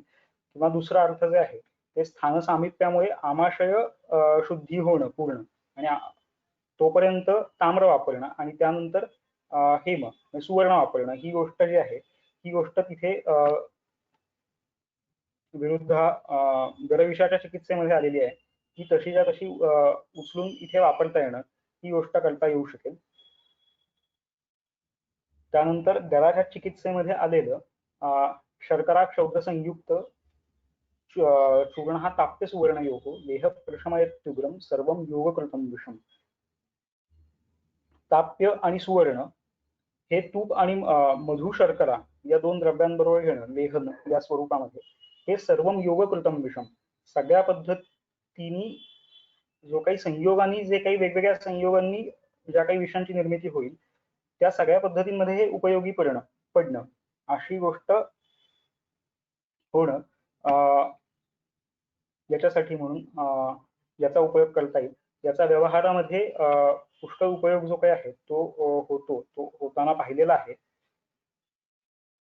या ताप्याचे गुण बघितले काय काय आहेत, तर मधुर कषाय रसाचं, कटु विपाकी, शीतवीर्याचं आणि लघु अशा गुणांचं आहे. त्याची अष्टांग संग्रहातील पदश्रुती बघितली तर याचं सेवन करणारा जो आहे तो गर, त्यानंतर सर्पविष, वृश्चिकविष या कुठल्याही यांनी बाधित होत नाही. त्यानंतर पांडू, ज्वर, शोक, यक्ष्मा, कंठ, नेत्र, श्रवण, त्वग, आमय ही सगळी फलश्रुती बघितली. तर आता आपण मागे विरुद्धांनी होणारे जे काही व्याधी आहेत किंवा जिथे विरुद्ध हा व्याधी संप्राप्तीमध्ये कुठेतरी रोल प्ले करतो आहे वेगवेगळ्या संप्राप्तीच्या टप्प्यावरती, अशा सगळ्यांमध्ये हेतू आणि व्याधी अशा दोन्हीच्याही प्रत्येनिक म्हणून ताप्याचा वापर करता येणं ही गोष्ट शक्य आहे. त्यानंतर त्याच पद्धतीने विनिहंता त्वग्दोषाणाम सर्व विषाणाम सगराणाम, त्वग्दोष आणि सगळ्या पद्धतीचे विष आणि गर यांच्यासाठी म्हणून काय सांगितलेलं आहे, तर ताप्य ही एकच गोष्ट, माक्षिक धातू सुवर्ण माक्षिक जो आहे तोच फक्त अनुपान बदलून वेगवेगळ्या अनुपानांबरोबर वापरणं ही गोष्ट केलेली आहे. उदश्वित ताकाची निवळवरची, त्यानंतर घृत मधु, घृतमधु, जल आणि तैल फक्त अनुपानं बदललेली आहेत, द्रव्य तेच ठेवलेलं आहे. याची अवस्था निश्चित आहे ती मला असं वाटतं आपण सगळे मिळून करूयात. त्यानंतर या गरांनी जर का अग्नी उपहत झालेला असेल, म्हणजे विरुद्धांना सेवन केलेलं आहे आणि त्यांनी अग्नीचं हनन झालेलं आहे. आपण मागे विरुद्धाची जी काही कार्य बघितली त्याच्यामध्ये अग्नी हनन करणं आणि शीलनामुळे आमविष निर्मिती करणं अशी गोष्ट जी आहे ही बघितली. तर त्या गरोपहत अग्नीसाठी म्हणून ही व्यवहारात चिकित्सा केली जाते. व्यवहारात काही पेशंट्सना वापरून ते पेशंट्स बरे झालेले आहेत असं पाहिलेलं आहे. आणि हेतू काय होता, तर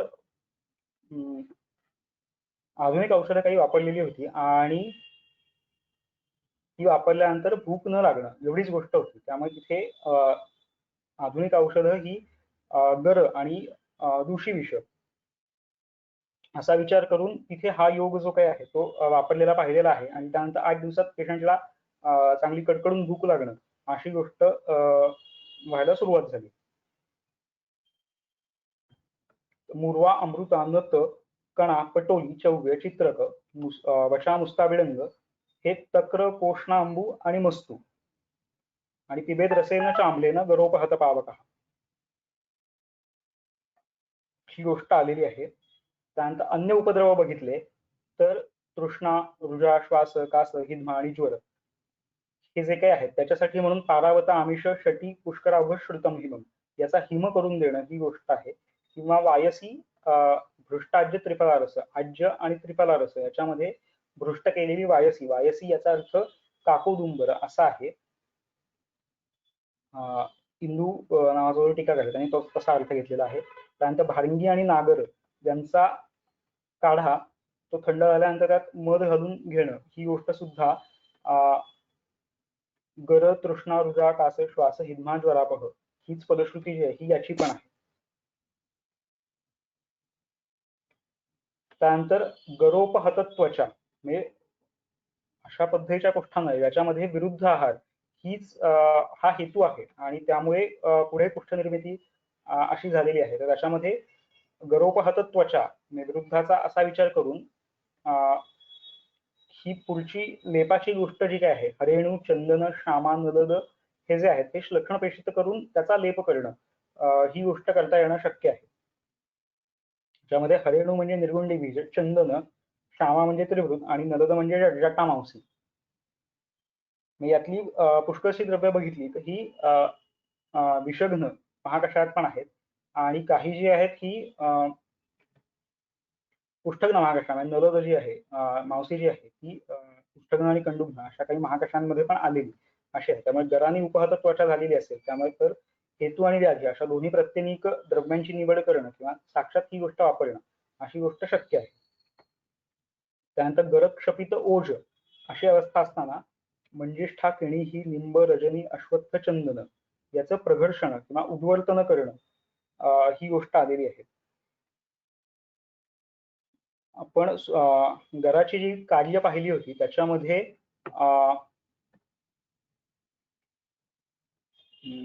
छाया, प्रभा, त्यानंतर तेज, बरेचदा ओज ही गोष्ट जी आहे ही तेज या संदर्भात घेतली जाते. त्यामुळे जर का तेजहानी झालेली असेल, छायेची हानी झालेली असेल तर अशा पद्धतीने हे प्रघर्षण जे काय आहे हे वापरता येणं ही गोष्ट शक्य आहे.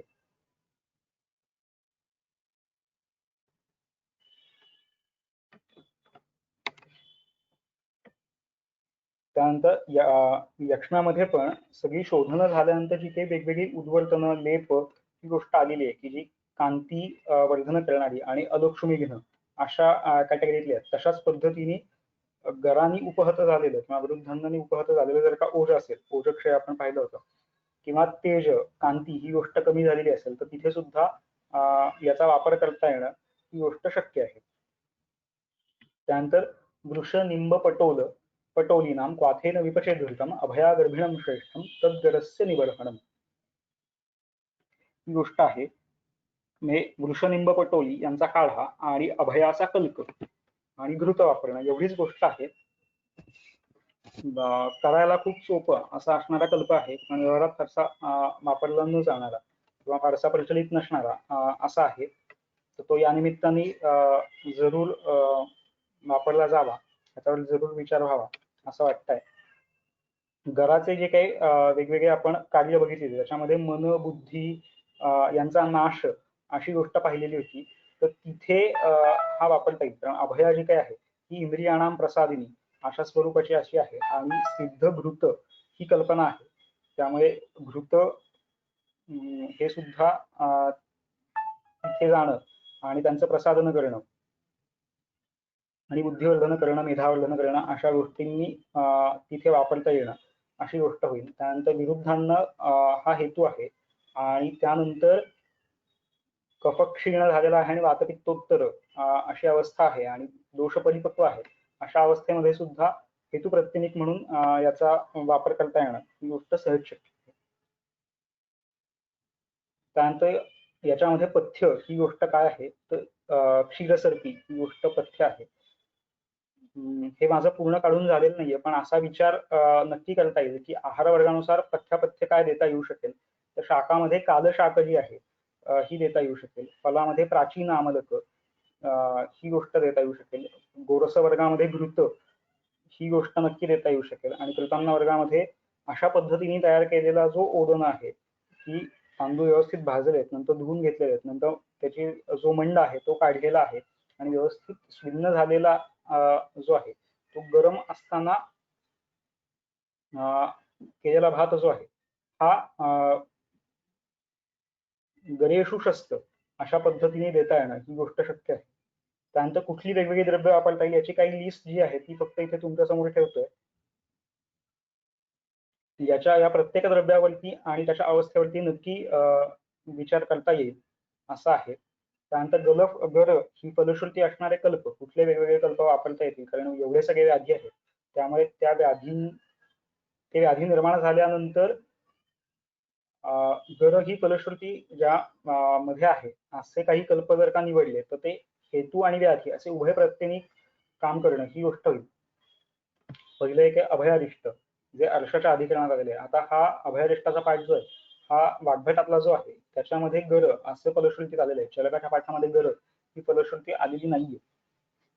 म्हणजे जिथे विरुद्धान्न सेवनाने अग्निविकृत झालेला आहे, त्यानंतर क्लेद पुष्कळ प्रमाणात वाढलेला आहे आणि अर्षाची उत्पत्ती झालेली आहे, अशा ठिकाणी अभयारिष्ट जे आहे हे अधिक अप्रोप्रिएट ठरणं ही गोष्ट ठरू शकते. याच्या संदर्भातली एक केस जी आहे ती गाडगे सरांकडून ऐकली होती, फणसळकर गुरुजींची केस, की याच्यामध्ये गर हेतू हा होता आणि अर्श होता पेशंटला, म्हणून सरांनी ताम्र आणि सुवर्ण असा जो आपण आधीचा योग बघितला त्याचा विचार करून सूतशेखर म्हणजे सुवर्ण सूतशेखर वापरणं अशी गोष्ट केलेली होती.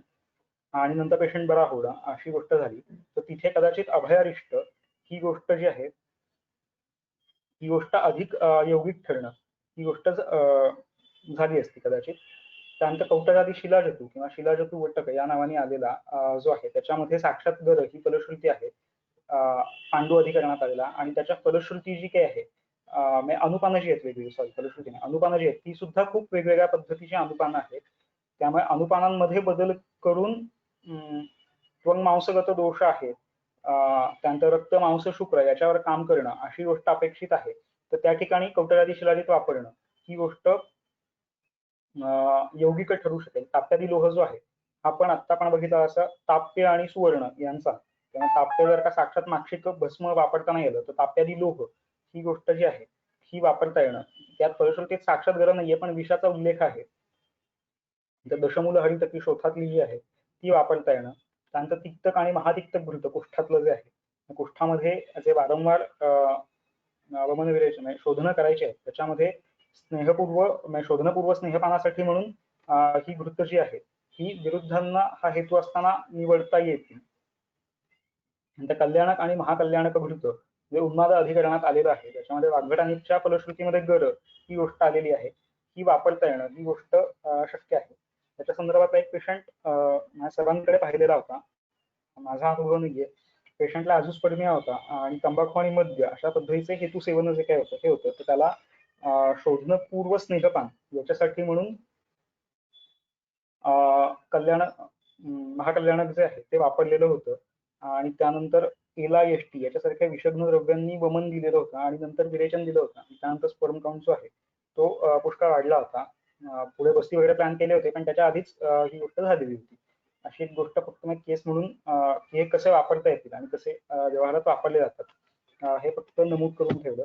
त्यानंतर बिलवादी गुलिका आणि दुषी विषारी गुलिका या मार्केटमध्ये रेडीमेड मिळतात, याचा वापर करता येणं ही गोष्ट शक्य आहे.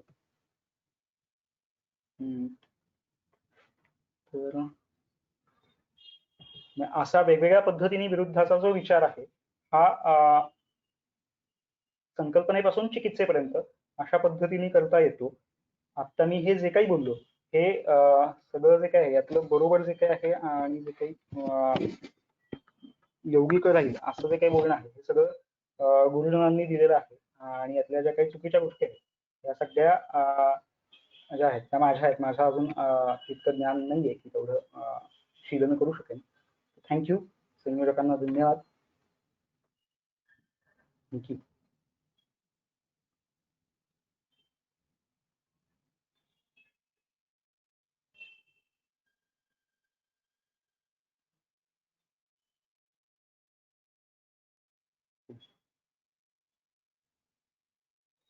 थँक्यू. कुणाच काही प्रश्न असतील तर विचारा.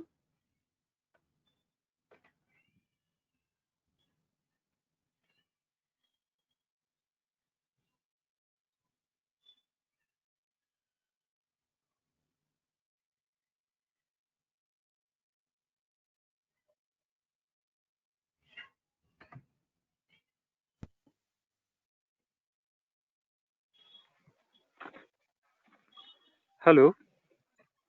हा बोला सर. हा सर, प्रश्न असा आहे की विरुद्ध आहार हा मज्जादुष्टीकर आहे, ह्याचे काही स्पेसिफिक कारण आहे का?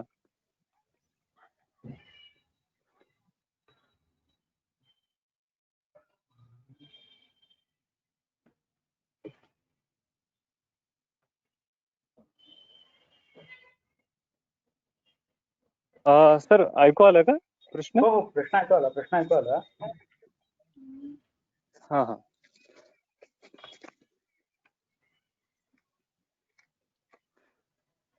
किंवा मज्जा व स्त्रोतदृष्टीच्या लक्षणांमध्ये पण, म्हणजे कारणांमध्ये पण विरुद्ध आहाराच्या सेवनात असं आहे ना? आहे. हं, त्यातही आहे आणि रक्तामध्ये पण आहे. रक्तामध्ये पण आहे. तर विरुद्धाचं गामित्व मज्जेकडे कशा पद्धतीने तिकडे होत गामित्व असावं? आहे, पण म्हणजे सगळीकडेच गामित्व आहे, पण विशेषतः या दोन धातूंवर अधिक आहे असं हं, म्हणता येऊ शकत. पण फक्त मज्जेकडेच का जाईल, किंवा व्यवहारामध्ये दिसताना मज्जा संदर्भातली लक्षणं दिसत असतील तर त्या स्वरूपाचे काहीतरी अन्य हेतू जे आहेत हे असतील तर त्याचं गामित्व जे आहे ते मज्जेकडे अधिक जाईल, अन्य धातूंकडे न जाता. अशा पद्धतीचा विचार जो आहे तो करता येऊ शकेल. हं, हं, हं.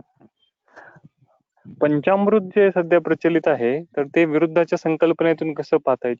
का ते विरुद्धच ठरेल? थोडा अवघड प्रश्न आहे, म्हणजे माझा अजून याच्यावर पूर्ण विचार झालेला नाहीये. व्यवहारात हा सांगितलं जातं विशेषतः गर्भिणींना आणि बालकाचा वर्ण आणि या सगळ्या गोष्टी चांगल्या होण्यासाठी म्हणून. पण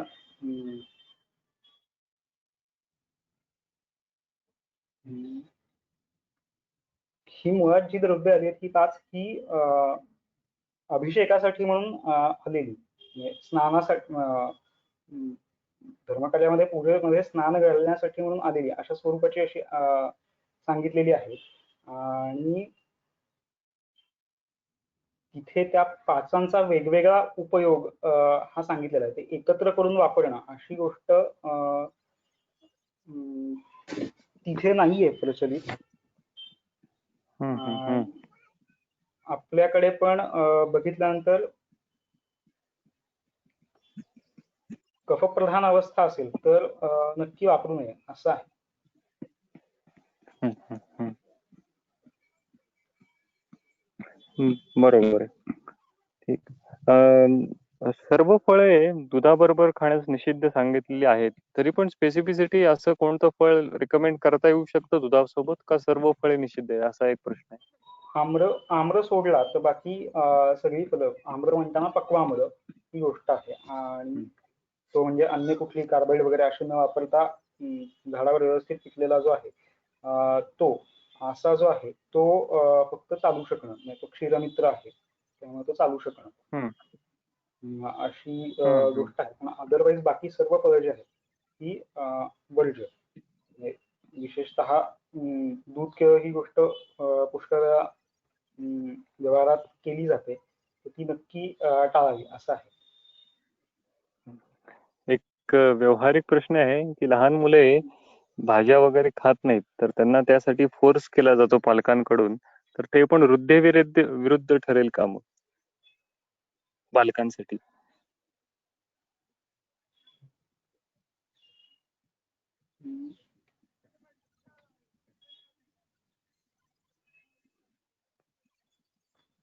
सवय लावणं याच्यासाठी म्हणून असेल तर हरकत नाही, पण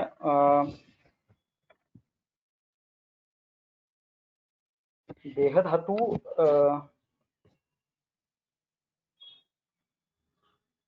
ना शरीर धारण करणं, म्हणजे पालेभाज्या रोजच पालेभाज्या खायच्या आहेत अशातला भाग नाहीये. पत्रशाखांबद्दलच विचारताय ना? हा, म्हणजे आता भाज्या असंच लिहिलेलं आहे, कदाचित त्यामध्ये पत्र भाज्या जास्त येत असतील. प्रश्न विचारताना भाज्या असं लिहिलंय की लहान मुले भाज्या ओके. खात नाहीत. हा. नाही, बरोबर आहे. आणि कदाचित मला वाटतं की ते ॲव्हर्जन जे आहे षड्रसात्मक आहाराकडे, त्याच्या लहान बालकांच्या अग्नीचाही विचार त्या ॲव्हर्जनच्या हो पाठीमागे हो. करणं आवश्यक आहे. गरविषाहार म्हणून विचार करताना शिरीषाचा कितपत उपयोग होईल किंवा होतो?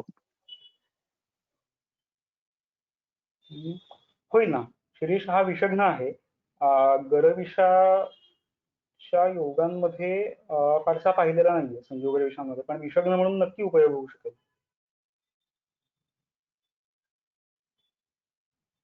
स्टिरॉइडचा वापर हे विरुद्ध आहे का?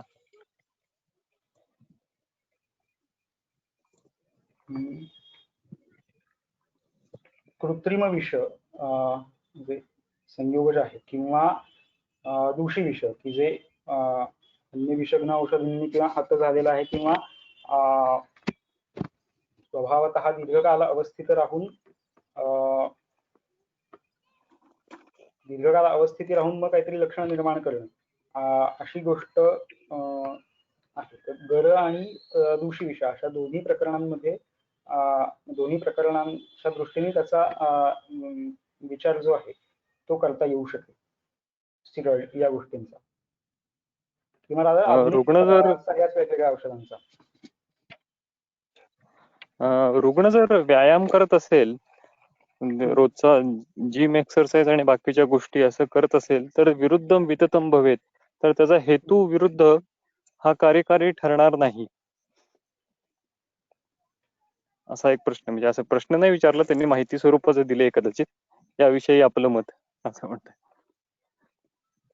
पण नाही, व्यायाम ही गोष्ट असेल आणि व्यायाम दिलेल्या सगळ्या पद्धतींनुसार क्रम ही गोष्ट मेंटेन करत आणि जिम असं म्हटलेलं आहे, त्यामुळे क्लोज एन्व्हायरमेंट आणि एसी लावून म्हणजे एकीकडे शीत आणि उष्ण यांचं पण क्रमसेवन आहे अशा पद्धतीने नसेल तर तो नक्की दोषक्षय करणारा, अग्निवृद्धी करणारा आणि विरुद्ध विथत करणारा असा आहे. पण विरुद्ध विथत करणारा असा आहे म्हटल्यानंतर हे तुम्ही करा आणि विरुद्धाहार सेवन करा असं नाहीये. विरुद्धाहाराला परमिशन दिलेली आहे असं नाहीये.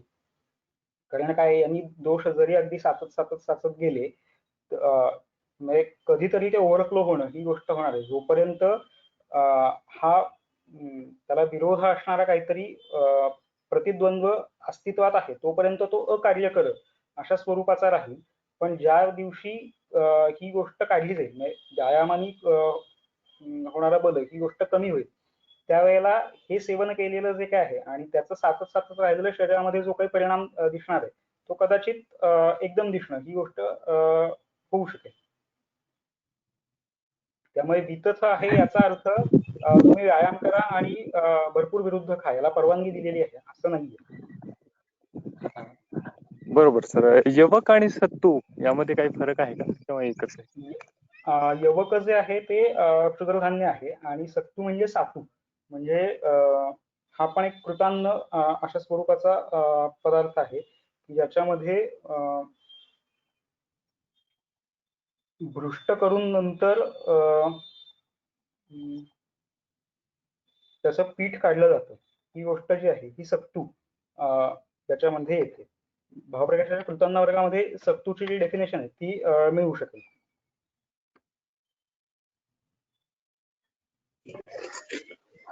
मुगाची खिचडी खाणं आणि दूध हे विरुद्ध आहे का, ठरेल का? हो हो हो, हे नक्की विरुद्ध आहे. आजच्या व्यावहारिक जीवनात संपूर्णतः विरुद्धाचा त्याग करणं कितपत शक्य आहे?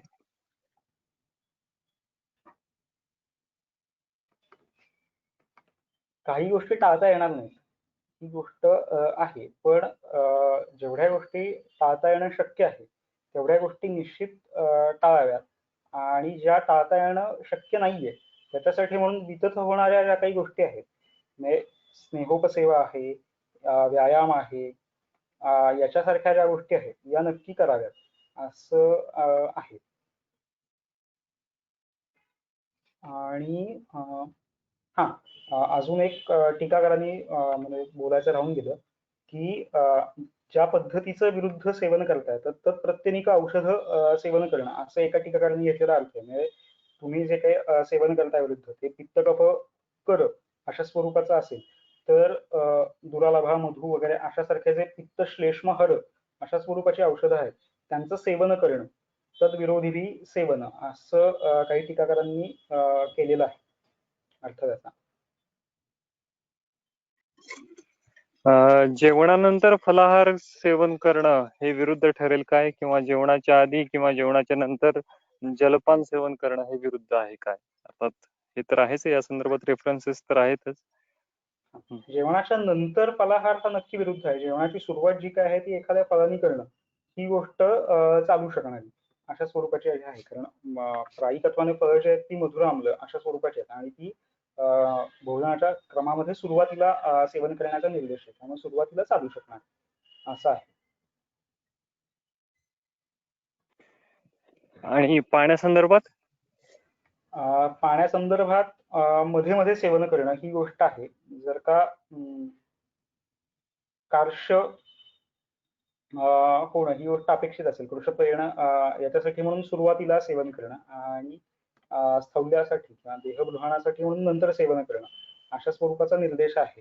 पण अदरवाईज व्यवस्थित पचन होणं याच्यासाठी म्हणून मध्ये मध्ये सेवन करणं ही गोष्ट ग्रंथामध्ये विधी विधानामध्ये सांगितलेली आहे.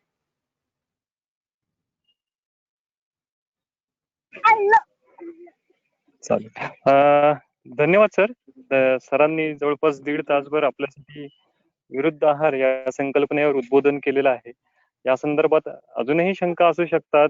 या संदर्भात अपेक्षा हीच आहे की सर्वांनी या संदर्भात उहन करावं, स्वतःचं चिंतन करावं आणि जसं जसं शंका निर्माण होतील तसं तसं ह्याचं निरसन करण्याचा प्रयत्न संहितेचा आधार घेऊन प्रत्येकाने करावा. अडचणी जर अजून उद्भवल्या तर तपस्वी सरांना आपण पुन्हा एकदा या विषयावर किंवा या शंकांचं मार्गदर्शन करण्यासाठी, निरसन करण्यासाठी आमंत्रित करू अशी अपेक्षा आहे, अशी आशा आहे.